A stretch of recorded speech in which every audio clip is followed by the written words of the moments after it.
Bonjour et bienvenue à cette émission spéciale de Téléhandicap. Le Québec joue un rôle important dans le développement de sa plateforme relative aux personnes vivant avec un handicap.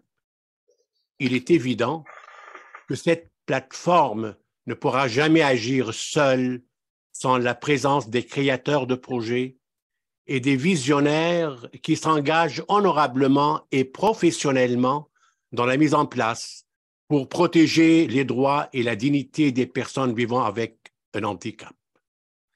Aujourd'hui, deux des dirigeants de cette belle mosaïque d'organismes sont avec nous aujourd'hui pour échanger ensemble d'un Québec ouvert et inclusif. Il me fait grand plaisir d'accueillir le président et le directeur général de la Confédération des organismes des personnes handicapées du Québec, ce qu'on appelle la COFAN, et j'ai nommé messieurs Paul Lupin et André Prévost. Bonjour à vous deux. Bonjour, M. Coury.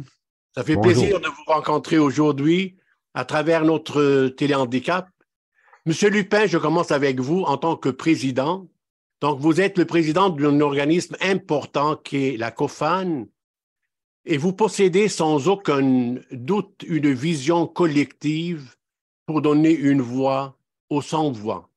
Mais on aimerait bien connaître ce revendicateur qui s'appelle Paul Lupin. Voulez-vous, s'il vous plaît, nous dire qui est Paul Lupin? Paul Lupin, c'est une personne qui était non handicapée une bonne grosse partie de sa vie, qui en 2017 a eu la mauvaise nouvelle d'apprendre qu'il avait une maladie neurodégénérative. Et 6 mois après, on m'annonçait que là, le restant de ma vie, je vais être en fauteuil roulant. Ce qui a fait que alors que dans ma vie, par exemple, j'avais fait du bénévolat assez régulièrement. J'en ai fait avec Lucie Bruno, j'avais fait aussi du bénévolat avec l'Association sportive des aveugles du Québec, beaucoup fait de vélo tandem avec les personnes aveugles et tout ça. Et je n'aurais jamais pensé devenir une personne avec un handicap. En 2017, en devenant une personne handicapée, j'ai resté surpris de voir qu'il restait énormément à faire, malgré la Charte des droits, malgré la loi de l'accessibilité. Il n'y avait pas grand-chose. Je suis allé, à un moment donné, 3 jours que j'étais en fauteuil, je disais à ma femme, on va aller au restaurant. On a fait 14 restaurants pour retourner chez nous puis se faire manger chez nous parce que je n'avais pas accès. Alors, j'ai fait, mais ça n'a pas de bon sens. Et là, j'ai commencé à faire la défense de droit et j'avais joint le RAPLIC. J'ai travaillé avec le RAPLIC. Puis après ça, pour le RAPLIC, j'ai commencé à siéger sur le conseil d'administration de la COFAN. Et par après, j'ai changé d'organisme, je me suis allé avec Ligné PSH, qui a d'autres valeurs aussi, où est-ce que c'est l'inclusion aussi des personnes avec un handicap, mais pas juste ça, c'est aussi le racisme et ces choses-là. Donc, c'est beaucoup plus grand comme ouverture. Et de là, en continuant à travailler, pour eux aussi, que je siégeais à la COFAN. Et on m'a nommé président l'année dernière et on a renouvelé mon mandat cette année, même pour 2 ans. Puis pour moi, c'est important la COFAN parce qu'on doit arrêter de travailler en silo. Il faut qu'on soit ensemble pour pouvoir revendiquer nos droits et pouvoir gagner notre droit à avoir une vie égale comme tout le monde, avoir les mêmes droits que tout le monde. Mmh. Donc, l'accessibilité universelle et tout ça. Alors, pour moi, c'est important. La COFAN, elle a vraiment sa raison d'être et c'est avec la force de ses membres. Et plus qu'on a de membres et qu'on est fort, plus on va avoir des chances d'avancer dans la cause. Excellent, excellent. C'est une belle présentation pour commencer une émission de ce genre. Maintenant, je vais aller voir M. Prévost. M. Prévost, vous êtes, ce que j'ai appris, un détenteur d'une scolarité au doctorat en mesure et évaluation, d'une maîtrise en sciences politiques et surtout, vous avez assumé différentes tâches universitaires comme chargé de cours dans différentes universités et finalement, vous enseignez à l'ENAP, l'École nationale d'administration publique, avec un rôle, cette école-là, pour former les dirigeants de l'État, que je connais très bien d'ailleurs, l'ENAP à Québec. Que s'est-il passé de laisser tomber votre carrière universitaire et se plonger dans le communautaire? est en votre faveur d'ailleurs. Voulez-vous nous parler de Oui. ce changement? Oui, ben, en fait, le plus important dans tout ça, c'est il y a une carrière avant ça d'à peu près 35 ans là, où j'ai œuvré à peu près à tous les niveaux dans le système de santé et de services sociaux du Québec. Moi, je suis un ancien directeur d'hôpital. Ah, J'ai travaillé dans les défuntes régies régionales ou agences de santé également au Québec. Puis après plusieurs réformes, évidemment, je me suis orienté plus au niveau de l'enseignement universitaire, mais aussi j'ai travaillé avec différents groupes. J'ai fait une incursion d'ailleurs sur la scène politique en étant conseiller politique principal de Madame Marguerite Blais les 2 premières années de son mandat. oui. J'ai quitté au cœur de la pandémie. C'est sûr que être au cœur de 5000 décès qui se sont produits en CHSLD, alors que c'était mon dossier, ça a été une charge émotive très importante qui m'a permis aussi de réaliser que, essentiellement, moi, je ne suis pas un travailleur social. Je suis davantage un intervenant de nature stratégique auprès des organisations. Alors, à ce moment-là, j'ai quitté pour me concentrer davantage là, sur mes compétences. Puis de fil en aiguille, puis d'ailleurs, c'est à ce moment-là que j'ai rencontré M. Lupien. Puis c'est là qu'on a fait connaissance. Puis c'est sans doute ce qui, un peu selon l'effet papillon, m'a amené, dans le fond, à la COFAN. J'ai toujours eu un intérêt pour les groupes, je dirais, peu représentés, en quête de revendications, de justice sociale. Je trouve ça beaucoup plus facile professionnellement de porter des causes aussi positives, chose que je pourrais pas faire dans le monde de l'industrie essentiellement de nature mercantile. Alors c'est ce qui explique mon cheminement essentiellement. Excellent, excellent. Donc, c'est une conviction totale de changer de carrière pour aller défendre les personnes vivant avec une vulnérabilité quelconque ou un handicap quelconque. C'est ça Ouais, l'objectif premier. ouais, tout à fait, tout à fait. Puis parce que écoutez, c'est sûr que puis comme on se le dit souvent ensemble en dehors des projecteurs, la question et la priorité des personnes en situation de handicap, malheureusement, depuis une bonne dizaine d'années, la priorité, on a l'impression qu'elle a été mise en dessous de la pile. Ouais. Puis je veux pas partir d'une polémique ou la compétition avec d'autres priorités, mais c'est sûr que toute la question de l'immigration, par exemple, qui est importante aussi. Toute la question de la communauté LGBT+, aussi. Donc, ces priorités-là sont peut-être davantage en diapason avec les intérêts de la population. Puis aussi, vous savez, comme citoyens, beaucoup de citoyens ont beaucoup de difficultés à appréhender la vulnérabilité. C'est beaucoup plus facile de faire la promotion de ce qui est extérieur à soi-même. Mais la pauvreté, par exemple, ou les personnes vraiment démunies, ou même la grande vieillesse, là, parce que j'ai travaillé aussi dans ce milieu-là, euh, on a tendance à rejeter ces réalités-là. Malheureusement, on vit en communauté, puis il faut trouver des arrangements qui favorisent l'inclusion de tous les groupes. OK. C'est intéressant. Euh, c'est quelque chose qui me ramène maintenant dans le corps du sujet parce qu'on va aller directement au but pour voir ce qui se passe à l'intérieur de votre structure. C'est que, M. Lepin, vous avez, et tout le monde le sait, moi je le sais, que votre confédération regroupe des organismes de tout handicap confondus dans un mouvement communautaire, et ce, à travers le Québec. Mais cette confédération doit avoir énormément des points en commun avec d'autres, mais on aimerait bien savoir quels sont les buts spécifiques de votre mission globale et surtout de vos objectifs relatifs aux partenaires qui sont avec vous. On ne se cachera pas que quand on dit le mot confédération, ce qui veut dire que ça devient un organisme automatiquement qui est politique, non partisane, mais qui est là pour la défense des droits des personnes handicapées. Et en ayant ce but-là, une confédération, ce qu'elle fait, elle regroupe des organismes qui, eux, sont soit des organismes provinciaux ou des organismes régionaux qui regroupent des petits organismes en dessous. On dit petit, mais en réalité, ce n'est pas petit parce qu'ils font beaucoup de choses et même des grandes choses souvent, là. Mais c'est dire que c'est des organismes de base, si vous voulez, qui, eux, vont se regrouper et c'est le regroupement qui vont venir à la COFAN comme membre. Et nous, ça nous permet de recevoir les revendications, les besoins, connaître ce qui se passe sur le terrain pour pouvoir, après ça, revendiquer ou vraiment faire voir au gouvernement qu'il y a des problèmes sur le terrain ou quoi que ce soit. Et notre rôle, c'est vraiment d'être rassembleur. D'ailleurs, c'est ce qu'on la COFAN a commencé depuis l'année passée d'être très rassembleur pour justement qu'on arrête de travailler en silo. Parce que quand on travaille en silo, malheureusement, ça profite au gouvernement.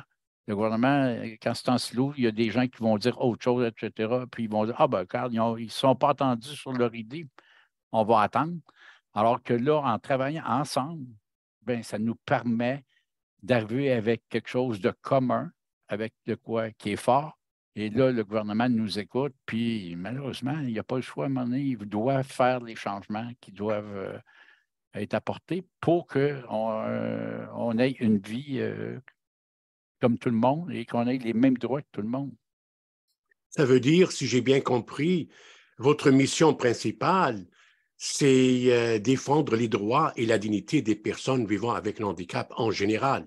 Oui, peu importe la forme de handicap. Puis, ça permet aussi d'être un organisme multihandicap, c'est que des fois, les revendications d'une forme de handicap pourraient nuire à l'autre.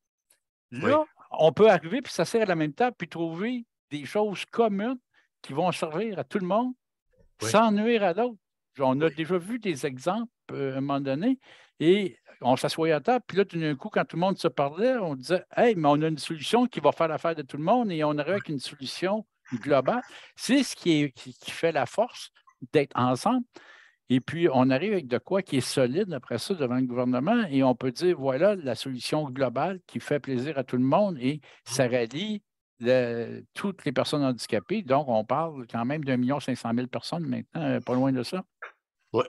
Mais oui, je comprends, on va en parler de ça. Et en ajoutant les parents, on rentre à 4 millions de personnes. Ouais. La moitié du Québec vit directement ou indirectement ou lié directement ou indirectement à un handicap, à quelqu'un qui est handicapé. Et c'est énorme. On aura l'occasion d'aller de l'avant en profondeur dans ce sujet parce qu'il est extrêmement important pour un Québec inclusif. Oui. Monsieur Prévost, je retourne vers vous maintenant. Vous êtes actuellement le directeur général de la COFAN, on va dire toujours la COFAN. Oui. J'aimerais savoir ce rôle principal de votre confédération à travers ces deux prépositions, je veux dire, représentées par deux noms masculins invariables, le par et le pour. Voulez-vous nous expliquer ça? Ça m'a touché, ça m'a impressionné ce point-là. Allez-y. Bien, remarquez que le par et le pour, M.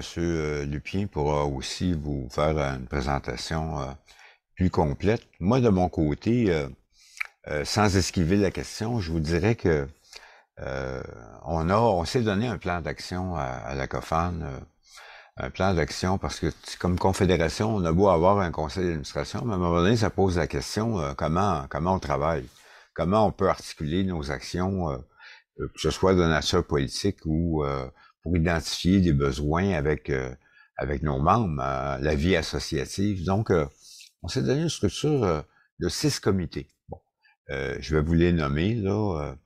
Il y a la gouvernance là, ce comité-là est peut-être plus de nature interne là. Ça touche le financement, puis toute la question de la participation des membres. Ensuite, on a une grande priorité, M. Lupien va vouloir en parler aussi, c'est toute la priorité du transport adapté. Vous savez, c'est cette réalité-là qui est pas facile. Donc, on a un comité là-dessus. On en a un autre sur le grand dossier du revenu, de l'emploi et du logement, qui est un grand défi. Donc, un autre comité là-dessus. On en a un en éducation. Vous savez, l'éducation, on dit que c'est la clé d'à peu près tout. Donc, c'est très, très important. On a aussi un comité en accessibilité. Inutile de justifier l'importance de l'accessibilité pour les personnes en situation de handicap. Et, écoutez, est-ce que j'en oublie un? Non, je pense que je viens de faire le tour. Maintenant, la réalité dans chacun des comités, c'est que oui, il y a un membre ou des membres de la permanence et du conseil d'administration, mais on invite des membres à siéger avec nous. Et ainsi que dans certains cas, des partenaires qui sont pas nécessairement membres de la Confédération, mais qui pourraient provenir du monde associatif ou même peut-être d'organismes ou de ministères. Comme on le fait, par exemple, au niveau du transport, on a multiplié depuis un an, je dirais, les rencontres avec le ministère du Transport. Pas plus tard que le 18 mai dernier, on rencontrait la vice-première ministre, Mme Geneviève Guilbeault. Quelques jours plus tard, on rencontrait le sous-ministre en titre. On a fait des propositions. Je vous donne un exemple, là, toute la question. Vous savez qu'on entend régulièrement parler au Québec du transport aérien. C'est beaucoup les gens d'affaires, puis l'Union et les municipalités qui poussent là, ce dossier-là. On a même vu apparaître des modalités de subvention pour favoriser l'accessibilité. Un comité permanent même animé par un adjoint parlementaire de la vice-première ministre et ministre des Transports. Donc, nous, on demande la parité. On demande, dans le fond, un comité permanent sur le transport adapté. On demande un adjoint parlementaire de la vice-première ministre et ministre des Transports qui va pouvoir nous accompagner parce que c'est pas un dossier facile à régler ou à gérer. Il y a beaucoup de composantes dans ce dossier-là, que ce soit le transport adapté, le transport collectif, la réalité des régions, toute la modalité de l'adaptation puis de l'acquisition des véhicules, la participation des personnes en situation de handicap dans les structures de transport, pour ce qui est du traitement des plaintes, etc. Écoutez, il y a beaucoup d'éléments. Alors, je vous donne une idée très, très générale. Je vous ai nommé les domaines sur lesquels on intervient, la façon dans laquelle on le fait avec nos partenaires internes et externes. Puis je vous ai donné un exemple de comment on peut travailler pour... Puis évidemment, si on fait ça, c'est dans le but d'avoir une meilleure inclusion des personnes en situation de handicap. D'ailleurs, vous m'avez donné le feu vert d'aller vers M. Lupin sur un sujet important. Moi, je le trouve extrêmement important, ce sujet, je ne vous le cache pas. J'ai entendu des vers et des pas mûrs, le transport adapté. Une personne qui vit à Saint-Jean-sur-Richelieu, cette personne a-t-elle le droit de prendre un transport adapté jusqu'à Montréal parce qu'il y a un programme important à la Place des Arts ou sur la rue Saint-Denis ou n'importe où pour aller vivre une partie, oublier une partie de sa souffrance et pour vivre un bonheur quelconque où il doit rester bloqué à Saint-Jean-sur-Richelieu seulement pour se déplacer, d'aller vers l'hôpital ou ailleurs. C'est quoi le rôle qu'on donne à cette vulnérabilité représentée par une personne handicapée et quel droit a-t-il cette personne pour vivre l'enthousiasme de sa vie, ce qu'il a peu de vivre en général et surtout au niveau du transport adapté. Quelle est votre opinion, M. Lupin? Moi, je vais vous dire une chose, c'est encore pire. Moi, je reste à Saint-Marc-sur-le-Richelieu. Oui. Je suis collé sur Saint-Amable. Moi, là, ma maison est à 5 minutes à pied de Saint-Amable, de la ligne de Saint-Amable. Ouais. Si je resterais à Saint-Amable, j'ai le droit d'aller à Montréal.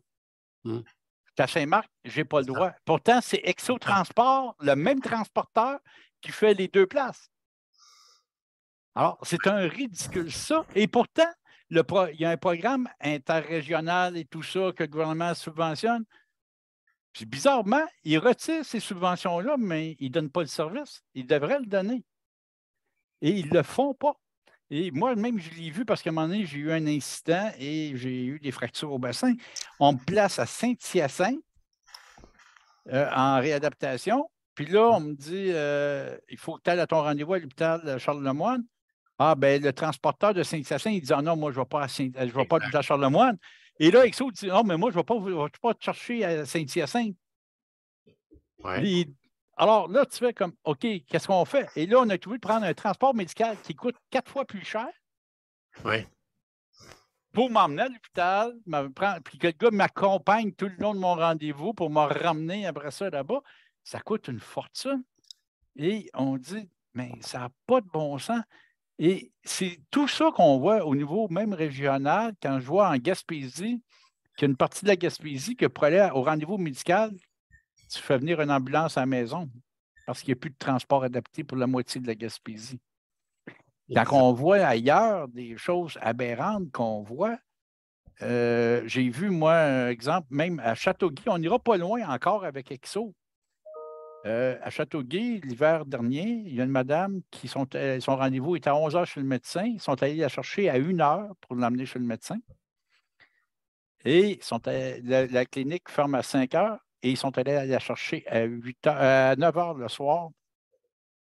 Puis elle était 4 heures dehors à attendre à moins 10 degrés pour que son transport vienne. Et elle a même appelé pour demander la permission d'aller au Tim Hortons, qui était un coin de rue à côté. Et on lui a dit non, ton adresse, c'est là, tu dois rester là. Quand ton transport va arriver, il faut que tu sois là. À moins 10 degrés, elle était dehors parce que la clinique était fermée. C'est aberrant. Et ça, c'est des choses qu'il faut qu'ils changent. Et c'est pour ça que la COFAN, avec ses membres et tout ça, et les partenaires, on est arrivé avec des choses. Moi, j'étais à la table je représente aussi tout le monde au niveau de la table de mobilité durable et aussi au niveau de la table du taxi avec M. Poulain du RUTA Montréal. Et c'est là qu'on a emmené nos revendications en disant, le statu quo ne peut pas rester. Il va falloir qu'on enlève ça aux petites municipalités, mais en même temps aussi avoir un meilleur contrôle, qu'il y ait une reddition de compte des transporteurs, ce qui veut dire qu'ils nous donnent aussi les combien d'appels qu'ils ont eu, mais combien d'appels qu'ils ont cancellés, pour quelles raisons qu'ils ont cancellé, pourquoi ils ont refusé de faire certains transports. Qu'il y ait une reddition de compte réelle des transporteurs, ça, on y tient, parce que justement, moi, je trouve aberrant quand quelqu'un appelle pour un rendez-vous médical, puis là, on va la rappeler, puis on va lui dire « Ah, ton rendez-vous est à 11 h chez le médecin, on ne peut pas, il faudrait que tu le changes à 1 h. » Mais à une journée, 2 d'intervalle, tu ne peux pas changer un rendez-vous de médecin. Et là, tu dis « Ben non, je ne peux pas le changer, mon rendez-vous il est à 11 h. »« Ah, vous refusez le transport, merci beaucoup, bonjour, puis il raccroche. » Exactement ça. Et ça, là, cette aberration-là, c'est aberrant. C'est pas la personne qui vient de canceller l'appel, c'est eux qui la cancellent, c'est eux qui s'arrangent pour ne pas la faire, mais ils mettent comme quoi c'est la personne qui a refusé le transport. Mais c'est fou. Et ces aberrations-là, j'ai aussi des personnes handicapées qui ont perdu leur emploi parce qu'on va les mener régulièrement en retard au travail. Alors, ça n'a pas de bon sens. On a des personnes qui vivent plein de situations comme ça et qu'on parle de n'importe quel dossier, qu'on parle de travail, qu'on parle de loisirs, qu'on parle de santé, prenez n'importe quel, qu'on parle de tous les programmes du gouvernement, si on n'a pas de transport adapté, il n'y a rien qui fonctionne. Et le transport adapté, c'est pour ça que c'est vraiment une priorité à la COFAN. Et je trouve aberrant qu'on n'est pas capable de faire mieux que ça. Pourtant, on voit ailleurs dans le monde, même moi, je regarde le métro de Montréal, en 2035, on va terminer l'accessibilité du métro et on regarde à Paris, avec 2 fois plus de stations, 90 % est fait en 5 ans. Oui. Alors, ça, c'est de l'aberration. On ne peut pas avoir la même chose ici. Il me semble qu'on est aussi intelligent qu'ailleurs. On est capable de faire la même chose. Pourquoi 2035 encore? C'est 12 ans encore à attendre pour avoir l'accessibilité. Moi, je me rappelle d'une rencontre, c'est dans les premières rencontres que j'ai eues d'ailleurs l'année passée avec M. Prévost, et c'était la ministre déléguée au transport, qui d'ailleurs, c'est elle qui s'occupe des stationnements incitatifs. Et moi, j'arrive et je lui dis « Ah, Madame la ministre, en passant, je veux vraiment vous féliciter pour vos beaux stationnements incitatifs avec les trains de banlieue. C'est vraiment très beau, des bels espaces très larges qu'on peut ouvrir nos rampes et tout ça. Juste, Madame la ministre, vous avez oublié l'accès au train. Puis OK. Oui. Alors, moi, le stationnement, il ne me sert à rien. On n'ira pas faire de nicking là. Il n'y a rien d'intéressant. Et elle m'a regardé en voulant dire ouais, c'est vrai que il y a un beau stationnement handicapé, mais il ne sert à rien. Moi, j'en aurais des vertes et des pas mûres à vous raconter à propos de ces histoires, mais on laissera ça pour une autre fois. Mais je resterai avec vous, Monsieur Lupin, parce que on va rester un petit peu dans le même sujet. Vous m'ouvrez, vous me donnez le feu vert de continuer dans des sujets qui se suivent. Maintenant, je veux dire, vous êtes un organisme possédant une plateforme regroupant multiservices, comme tout le monde le sait, pour différents handicaps, là, ce qui est en votre honneur d'ailleurs. Là. Serait-il possible de nous expliquer ou d'expliquer à nos téléspectateurs la spécificité de ce rôle important dans divers sujets et surtout, je dirais, les réalisations que vous accordez aux membres associatifs qui font partie de votre confédération d'une part, mais d'autre part, j'aimerais savoir de votre part, M. Lupin, serait-il possible de nous expliquer les pourcentages des résultats favorables obtenus lors de vos auditions dans différents projets de loi auprès du gouvernement? On peut dire qu'un projet qu'on a eu un très, très bon résultat. Bien, en commençant avec votre question au départ, nous, nos organismes, ce qu'on fait, nous, comme quand les gens nous appellent comme service, c'est de les référer à nos organismes membres qui vont pouvoir les aider spécifiquement parce qu'ils font du individuel. Nous, on fait vraiment que le collectif. Mais ça nous fait plaisir toujours de référer à nos membres. Donc, nos membres ont cet avantage-là, c'est qu'on va leur référer tous les gens qui nous appellent là-dessus. Et en même temps, nous, notre rôle, c'est de faire représenter tous ces gens-là. Et dans les choses qu'on a bien fait, je vous dirais, et qu'on a été écouté à 100 et on peut en féliciter, c'est se féliciter là-dessus. On a fait beaucoup de représentations pour le projet, pour le programme d'adaptation de domicile, qui, lui, était depuis 1992 à 16 000 $. Il n'avait jamais été indexé. Il pouvait avoir jusqu'à 32 000, mais à condition que ton couple gagne moins de 30 000. Puis avec toutes les conditions, quand il avait fini, il y avait à peu près 5 des personnes handicapées qui pouvaient avoir accès aux 32 000. Les autres, c'était juste 16 000. Et à 16 000, entre moi et vous, on ne fait pas grand-chose. Et dès que tu as fait l'accès extérieur, il ne te restait plus d'argent pour faire la salle de bain, élargir les portes, etc. Alors, on a réussi à convaincre le gouvernement qu'ils ne remplissaient plus leur mission. Donc, le programme était désuet et devait être changé. Et aussi, on leur demandait d'arrêter de tenir compte des couples parce que quand ils tiennent compte des couples, ils créent la séparation des couples, parce que souvent, ça appauvrit le couple, justement, parce que vu qu'on donne beaucoup moins si tu es en couple, bien, on vient d'appauvrir le couple au lieu d'encourager que ça reste avec un couple et que ça soit des soins à domicile qui coûtent beaucoup moins cher que la personne reste à domicile que d'être institutionnalisée. Alors, ils nous ont écoutés et on a été heureux d'apprendre pendant qu'on négociait avec eux, ils nous parlaient de 24 000, 32 000 maximum. Et à 25, quand ils ont revu le tout, ils nous ont accordé 50 000. Donc, on a passé de 16 000 à 50 000 le programme d'adaptation de domicile, ce qui fait que maintenant, il peut répondre vraiment aux besoins des personnes et il est revenu avec sa mission de base. Donc, ça, on peut être fier de ça. Puis c'est grâce à nos organismes membres et tout le monde qu'on a gagné ça, parce que c'est en étant ensemble, la force du groupe qu'on a gagné. Dans les autres places qu'on a gagné des points, je dirais la table de mobilité durable, où on n'était pas là. On parlait de transport et tout, mais on ne parlait pas des personnes handicapées ni du transport adapté, plus que ça. On a réussi à trouver notre place à la table de mobilité durable où est-ce que maintenant, il y a des suggestions qui sortent de la table. Il y a des appuis aussi. C'est devenu des partenaires de la COFAN pour justement la défense d'un transport adapté adéquat. Donc, et d'ailleurs, avec la table de mobilité durable, eux aussi, on dit au gouvernement, pour les personnes, ça prend 5 moyens de transport à leur offrir tout le temps, mais les personnes handicapées aussi. Alors, on dit, c'est pas juste ça.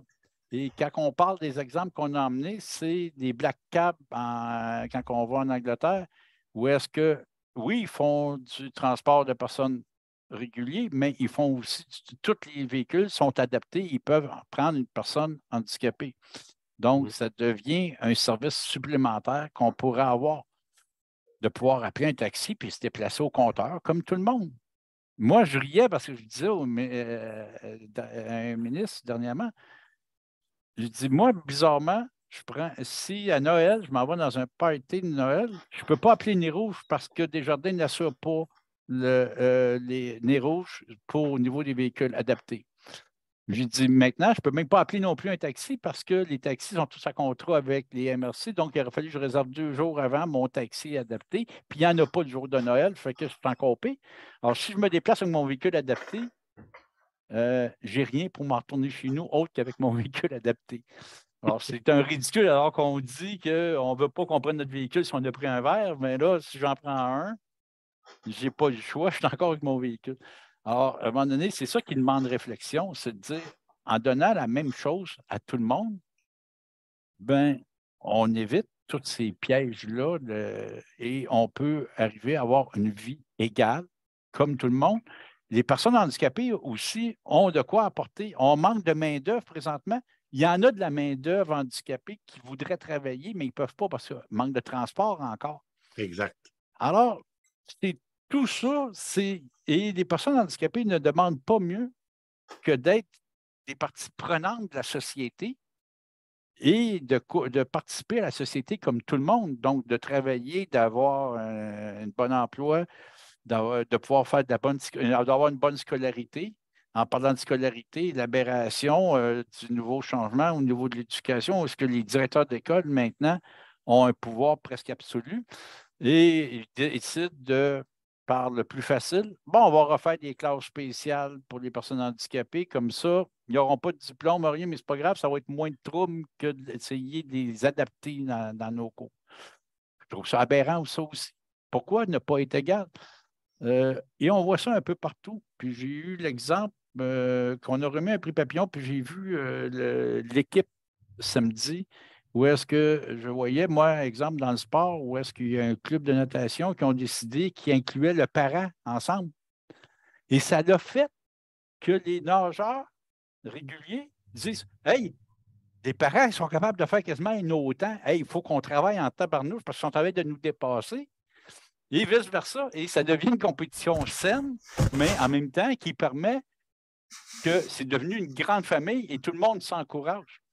Alors, pourquoi ne pas faire ça? On est une grande famille, on est tous des humains. Et moi, quand on dit souvent le mot personne handicapée, personne ci, personne ça, moi, je dis, on enlève tout le mot superflu qu'on met après. On est tous des personnes d'abord. Alors, on peut-tu avoir l'égalité, avoir la même chose?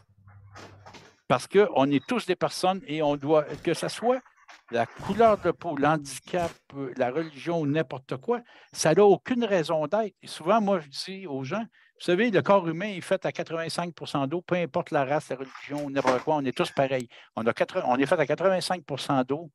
On a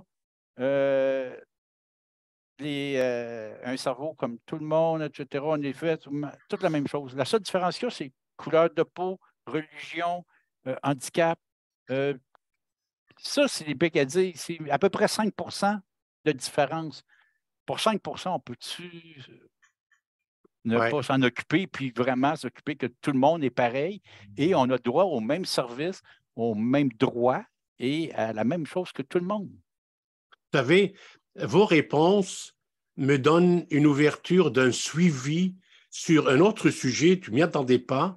Je trouve cette discipline qu'on suit dans notre conversation aujourd'hui est vraiment enrichissante et vivante à la fois.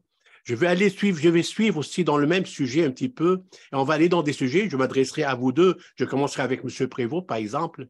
Je sais, M. Prévost, que vous êtes un organisme national qui a pour mission principale de rendre le Québec inclusif, si j'ai bien compris, et assurer non seulement une accessibilité universelle, quand on parle du transport adapté, aux personnes ayant un handicap, mais aussi pour répondre aux besoins urgents des parents qui vivent une vulnérabilité dans l'insécurité et même dans une pauvreté avancée. Pouvez-vous ou pensez-vous qu'il est temps de demander aux autorités, même je dirais directement au gouvernement, de légiférer pour assurer un financement direct et monnayable mensuellement, sans parler des crédits d'impôt, pour donner ce droit aux parents de vivre dans la dignité? Oui, c'est un très grand dossier que vous parlez là également. On parlait du transport, mais ça, c'est un grand dossier. D'abord, écoutez, au Québec, vous savez qu'on a eu quand même une bonne nouvelle qui a commencé à s'appliquer au début de l'année 2023. Le Québec s'est doté de ce qu'on appelle un programme de revenus de base Hum. Alors, le programme de revenu de base, par contre, bien que ce soit positif, il y a quand même des limites là, associées à ce programme-là, entre autres des limites d'accessibilité. Oui. Parce que pour y avoir accès, il faut avoir eu, en tout cas, plus de 4 ans de contribution là, au programme de solidarité sociale. Si c'est pas plutôt 5 ans, là. Donc, c'est très difficile de se qualifier pour certaines personnes. Bon. Puis là, je vais ajouter un autre dossier qui est sur le point, nous dit-on, qui pourrait être adopté dès demain à la Chambre des communes. C'est la future prestation canadienne pour les personnes handicapées. Vous savez que le ministère de Mme Carla Cartrow à l'emploi, au développement puis aux personnes handicapées a proposé une prestation canadienne. Bon, dans le cas du Québec, nous, on est intervenu, d'ailleurs, on a été aux auditions à la fois de la Chambre des communes puis du Sénat. Puis le propos que nous, on a véhiculé, puis qu'on martèle dans nos communications, c'est que la future prestation canadienne, qui pourrait être adoptée dès demain, en passant, hein, dès demain. Donc, cette prestation-là, vous avez vu même le programme des garderies au niveau canadien qui a été adopté.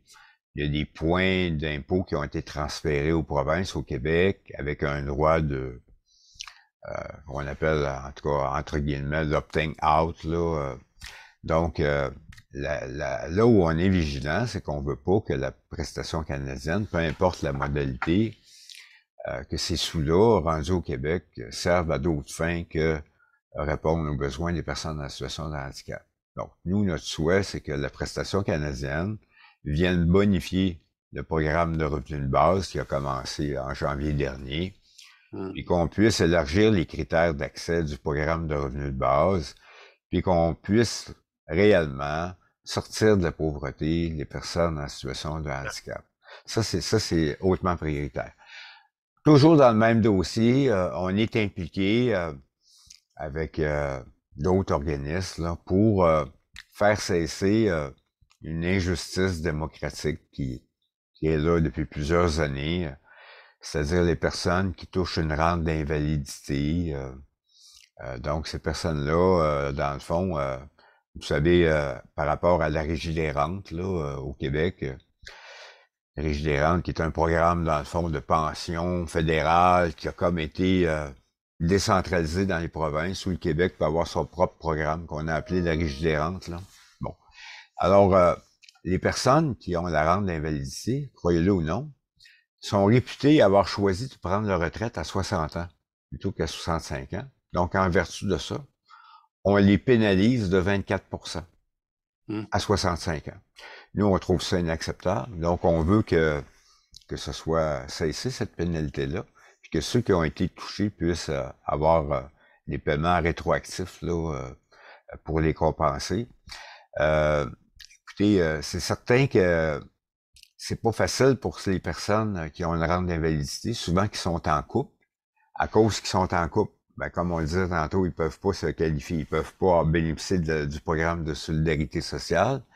Puis, ce qui risque d'arriver, c'est que ils risquent de connaître le divorce ou l'institutionnalisation. Vous savez combien ça coûte une place d'hébergement en CHSLD ou en maison des aînés? C'est à peu près 1 million la porte à construire.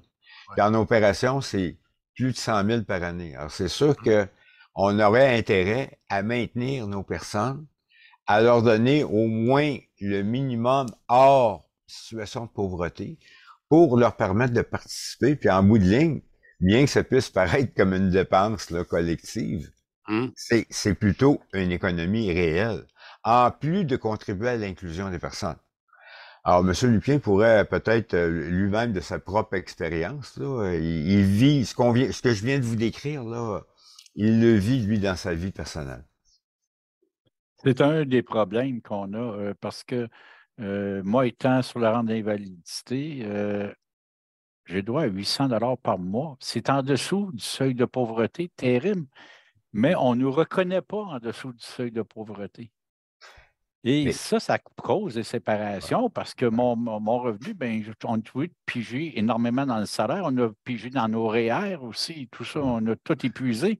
Puis là, on me dit à ma retraite, On va te pénaliser en plus. Mais, On va t'appauvrir encore plus. Ça n'a pas de bon sens. mais ce qui est intéressant d'un point de vue, vous savez, l'ENAP m'a servi à approfondir la vie bureaucratique des organisations.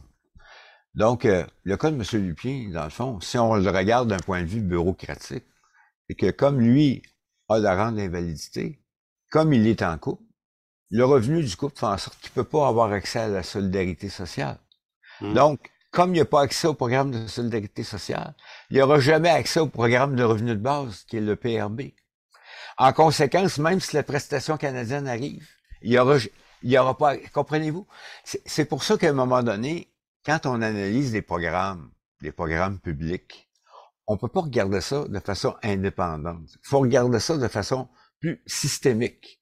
Parce qu'autrement, on arrive avec des aberrations. Puis si on n'existait pas, ça serait très malheureux parce que ce genre de point de vue-là, généralement, il vient rarement de l'intérieur des systèmes bureaucratiques. Il vient de l'extérieur. Et nous, comme confédération, ben, c'est ce qu'on fait essentiellement. Là, on prend l'exemple du revenu, mais on fait la même chose dans tous les autres dossiers qu'on vous a nommés tantôt. Puis, exactement. Oui, je peux vous emmener de quoi, M. Coury? Dans les dossiers très importants de la COFAN aussi, qu'on a travaillé, c'est l'aide médicale à mourir. Ah, j'étais là-dedans. Et que nous, on a demandé de l'aide médicale à vivre. Mais nous aussi. Et quand, je me rappelle que quand j'ai rencontré on a rencontré la ministre, puis qu'on lui dit, nous vous proposons de l'aide médicale à vivre, elle dit, vous n'êtes pas à la bonne place. J'ai fait comme, pardon? Non, c'est parce que nous, ce qu'on veut, c'est vivre. Et moi, ce que je trouve aberrant, toutes nous autres, on a fait tous le rappeler que vous, nous, plusieurs organismes, on était une vingtaine à dire on veut de l'aide médicale à vivre. Et on arrive avec un comité d'experts, c'est elle qui le compose en plus, donc elle doit avoir confiance en tous ces experts-là. Puis eux autres ressortent trois règles, trois points à inclure dans la loi. Puis ils disent c'est indissociable les 3 points, dont surtout le troisième qui venait protéger qu'on ne fasse pas d'abus en euthanasie. Exactement, on ne se cachera pas le mot, en euthanasiant des personnes handicapées parce qu'ils n'ont pas de service, puis ça devient déplorable pour eux de vivre sans aucun service, rien, puis qu'ils sont isolés chez eux. Ben, on va leur offrir l'aide médicale à mourir. Ça, c'est ce qu'il ne faut pas. Et cet article-là venait protéger pour ça, et la ministre ne l'a pas retenu. Moi, je trouve aberrant, et je n'ai pas peur de le dire, que l'aide médicale à mourir, si on ne protège pas de cette façon-là en disant ça nous prend un article pour éviter on donne l'aide médicale à mourir à une personne alors que c'est rien que par manque de service que la personne demande l'aide médicale à mourir parce qu'elle n'a plus le goût de vivre. Ça devient du suicide assisté, donc de l'euthanasie. Alors, pourquoi est-ce que cet article-là, la ministre s'est obstinée encore à dire non, alors que c'est important? Et moi, quand ils me disent, oui, mais vous savez, dans LS4, la loi LS4, si ça vous tente, vous allez voir des médecins ou n'importe quoi, posez-leur des questions sur la LS4. Ils ne connaissent même pas la LS4, ni les réponses à vos questions que vous allez leur demander par rapport à la LS4. Quand vous demandez, est-ce que vous savez à partir de où vous devez commencer la prise en charge d'une personne handicapée, ils nous disent après le triage à l'urgence, sinon au secrétariat du rendez-vous. Désolé, LS4 dit que c'est dès que la personne handicapée met le pied sur le terrain de l'hôpital, vous avez la responsabilité de la prise en charge de la personne. Mais ils ne le savent pas. Ils ignorent ça. Alors, comment vous pensez qu'ils vont ignorer le reste? Il faut que ça soit inclus dans la loi et l'obligation de service et tout ça. Donc, c'est là qu'on dit ça doit être fait. Permettez, l'inquiétude qu'on a exprimée, dans le fond, c'est que le JA de Québec occupe le premier rang au monde en aide médicale à mourir. Mais c'est pas rien, là. Ça veut dire que c'est ici où on utilise le plus cette modalité-là. En plus, on veut élargir les critères. Fait que non seulement on est premier, mais là, on veut devenir les premiers bien au-devant des autres. Bon. Mais quand on regarde qui on est réellement, le Canada, en termes de soins, de soutien à domicile, on est à peu près dans les pays les moins accessibles, les pays développés au monde. Bon, ça c'est le Canada. Regardons le Québec maintenant. Le Québec dans le Canada, en termes d'accessibilité aux soins à domicile, on est au dernier rang. Donc, on est les derniers dans la modalité pour desservir les personnes en situation de handicap. Puis, on élargit les critères d'aide médicale à mourir où on est déjà les premiers au monde. Alors, c'est sûr que ça, c'est une équation qui, pour nous, est explosive, comporte énormément de risques et de dérives. C'est pour ça qu'on a tenu le discours qui est apparu un peu surprenant au départ, mais qui est en train de faire quand même boule de neige, parce que beaucoup comme votre organisation et plusieurs autres organisations, et même des députés de l'Assemblée nationale, qui ont répété nos propos. On en est très heureux. Puis c'est pour ça que puis d'ailleurs, c'est nous qui l'avons recommandé. Hein. Vous savez que tout ça est reporté dans le temps pour permettre de mieux former les médecins, les infirmières, les personnes. Puis on espère que les comités de bioéthique de nos établissements vont être sollicités à cette fin-là pour faire de l'éducation auprès des intervenants de la santé, parce qu'actuellement, on entend sur le terrain ce qui nous est rapporté, c'est souvent des histoires d'horreur. Et si on est pris avec encore plus d'histoires d'horreur, écoutez, c'est vraiment pas joyeux pour la clientèle que nous représentons. Et M. Coury, je vais vous dire une chose. L'automne dernier, alors que la loi n'était pas élargie encore, là, je suis atteint d'une maladie neurodégénérative, j'ai eu une détérioration un peu, je viens de faire un autre plateau, et on me dit, hey, tu sais, hein, tu as droit à l'aide médicale à mourir. Et je fais comme, pardon? Je pense pas d'être rendu là. Loin de là. Et c'est l'aberration qu'on vienne me dire ça, alors que je suis loin d'être en fin de vie, là. Et pour moi, je suis d'accord que l'aide médicale à mourir est un soin palliatif comme les autres, même qui empêche beaucoup de souffrance, etc. Et c'est quand même bien, moins dur aussi pour la famille à vivre. Ça, je suis parfaitement d'accord lorsqu'on arrive en soins palliatifs. Quand on est pour une personne qui a des souffrances sans arrêt, que la médecine n'arrive pas à soulager, d'accord qu'on soulage la personne en lui disant, regarde, on ne pourra pas te soulager, donc tu n'es pas hâte de vivre avec ça, on va t'aider. Ça, je n'ai pas de problème là. Mon problème, c'est quand il arrive avec une personne comme moi ou comme vous, ou n'importe qui, puis qui vont lui dire, ah, mais tu sais, ta maladie te permet d'avoir l'aide médicale à mourir, tu pourrais l'avoir tout de suite, hein, vu que tu vas être handicapé. C'est pas drôle, handicapé au Québec. Tu n'auras pas de service de transport adapté, pas de loisirs, pas de... on touche bien de te l'offrir. Ça, c'est une aberration. Oui. Et c'est là que nous, on trouve que c'est important qu'on protège pour éviter que ça arrive. Et pourtant, il y a encore d'autres histoires d'horreur. Il y en a une personne encore qui s'est fait offrir l'aide médicale à mourir dernièrement, alors qu'elle n'est pas en fin de vie, rien. Vous Mais savez, juste, elle a un problème d'être handicapée. Monsieur Lupin et même Monsieur Prévost, c'est un grand plaisir de suivre cette belle conversation vivante et inspirante pour parler du handicap, des voix sans voix, ces personnes qui sont sans voix. Et c'est de cette manière qu'on se réalise et qu'on dépasse les frontières et les lignes rouges pour défendre les intérêts de ces personnes-là. Maintenant, malgré le temps nous rattrape, mais nous sommes les maîtres de notre temps pour donner de la voix à ces personnes-là. En conclusion, je vais aller avec M. Lupin, même si M. Prévost a quelque chose à ajouter, il nous fera grand plaisir. Et c'est le sujet qui tue, comme disait l'autre, ou la question qui tue, comme disait l'autre. M. Lupin, pensez-vous que le Québec, aujourd'hui, est dû pour nommer autour de la table ronde un ministre pour défendre le droit, les besoins et la dignité des 1 200 000 personnes vivant avec un handicap au Québec? Et si on ajoute les parents, les aidants naturels, le frère, la sœur, on touche à 4 millions de personnes au Québec. La moitié de la population aura besoin d'une personne autour de la table ronde au lieu de passer par 6 ministères les dossiers de ces personnes. Je vous écoute. Monsieur Coury, vous avez parfaitement raison. Et je vais vous dire une chose. Présentement, on est obligé de travailler avec 9 ministères. C'est complètement divisé. Et des fois, il y a des dossiers qui touchent 2 ministères en même temps. Il faut les défendre aux 2 places, puis ils ne se parlent même pas entre eux autres pour essayer de trouver quelque chose de commun pour aller bien. Mm. C'est là que nous, c'est important qu'on soit là. Et moi, ce que je trouve aussi une autre aberration qu'on a eue avec la CAQ présentement, c'est qu'avant ça, le Parti libéral, le Parti québécois aussi nommait un ministre délégué aux personnes handicapées. Au moins, on n'a pas un ministre des personnes handicapées, mais on avait un ministre délégué aux personnes handicapées. Les 2 mandats avec la CAQ, aucun ministre qui est délégué pour les personnes handicapées officiellement.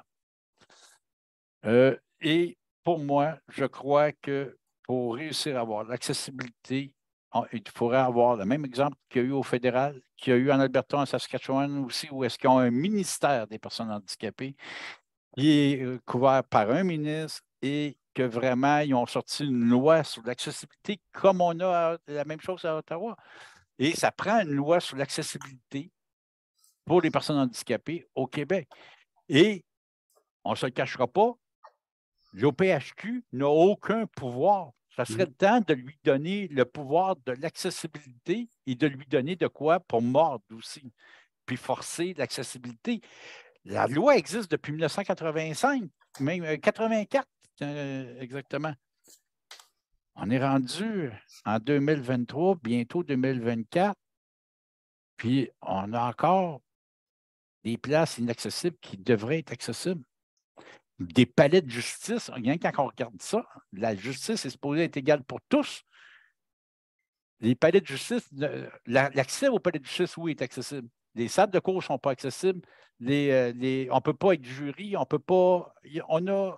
Même j'ai des amis avocats qui ne peuvent pas espérer d'être juges parce que pour être au banc des juges, il y a 3 marches, donc tu peux pas. Un avocat handicapé ne peut pas espérer devenir juge. Mais pourquoi? Ils sont tous bons. Et moi, c'est ça que je trouve l'aberration, où est-ce qu'on doit avoir une loi sur l'accessibilité, avoir un ministre qui serait attitré à ça et qu'on avance et qu'on donne un pouvoir à l'OPHQ d'exécuter. Voilà. Tant qu'à être une machine gouvernementale, être un exécutant, de dire, vous n'êtes pas accessible, moi, je peux vous mettre à l'amende. Vous n'êtes pas accessible, moi, je peux faire ça.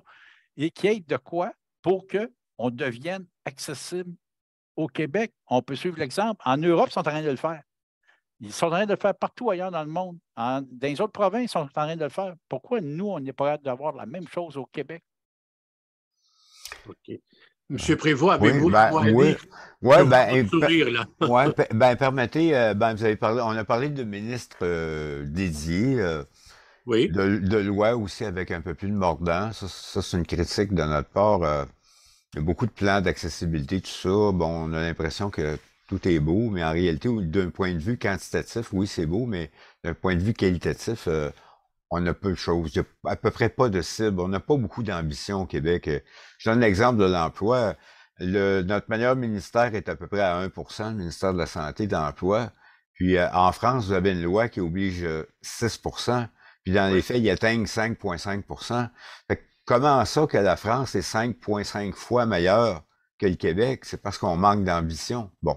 L'autre chose, je vous dirais, l'opinion publique. Faut travailler l'opinion publique. Les médias, on n'a pas parlé des médias. Puis là, je veux pas verser dans le trompisme, là, mais les médias ont un rôle extrêmement important pour sensibiliser la population. Puis à chaque fois qu'on sort des points de vue inédits, ce qu'on se rend compte, c'est que on sort dans le Vancouver Sun, dans le Toronto Sun, dans le London Press, dans le National Post, dans le Yahoo Financier, dans le USA Today, mais on sort nulle part au Québec. Alors ça, on est fasciné quand on se rend compte que nos propos sont pas relayés chez nous, mais partout ailleurs ou à peu près en Amérique du Nord, ça nous fascine. Donc, ça veut dire qu'il y a un déficit très grand en termes d'opinion.